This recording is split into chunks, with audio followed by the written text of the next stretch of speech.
For our project, we looked at the inner structure of oranges and broccoli and cauliflower, looking for self-similarity within the elements. We framed our study of broccoli and cauliflower within the discourse of fractal geometry in biology and architecture. Mandelbrot, the pioneer of this field, explained that the self-similarity in fractals arises from a series of transformations at different scales, where each level has a specific level of diversity. For this reason, the more appropriate term to describe these structures would be self-affinity, where variations at each cycle make the final overall composition.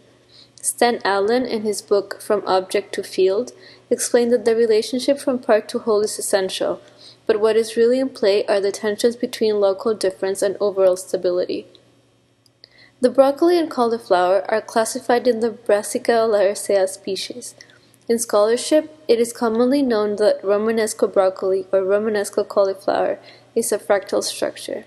For this reason, we wanted to compare other kinds of broccoli and cauliflower to see if they expose similar internal structures. We examined Calabrese broccoli, white cauliflower, and purple cauliflower. We distinguished between the flower heads and the stem, mainly focusing on the flower heads to see if the images at higher magnifications showed a similar structure as the real-life image we see. The following image shows Calabrese broccoli. These were used to frame the research on Brassica oleracea. By comparing this structure to the next image of white cauliflower, we can see that the buddings at the extremes of the stems are similar. These images show a clear similarity between the flower heads and the inner structure. However, the visual resemblance of these images is not sufficient to determine whether this type of cauliflower is a fractal. We then used the confocal microscope to take our study one step further. We built a digital 3D structure of images taken from purple cauliflower, testing whether or not we could consider them fractals.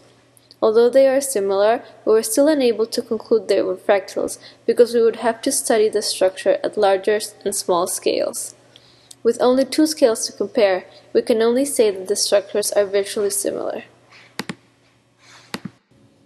The orange is classified as a Hesperidium, or a berry with a thick rind. It has 4 components: the rind, the thick outer shell, the pericarp or albedo, which is the white pulpy inside of the outer rind, the pith, which is the white material attached to both the inner rind and the orange slices, and the juice sacs that comprise each slice. With the orange, we were looking for some small-scale structure that would indicate a communication or interaction between the 4 components. We found one similarity across all 4.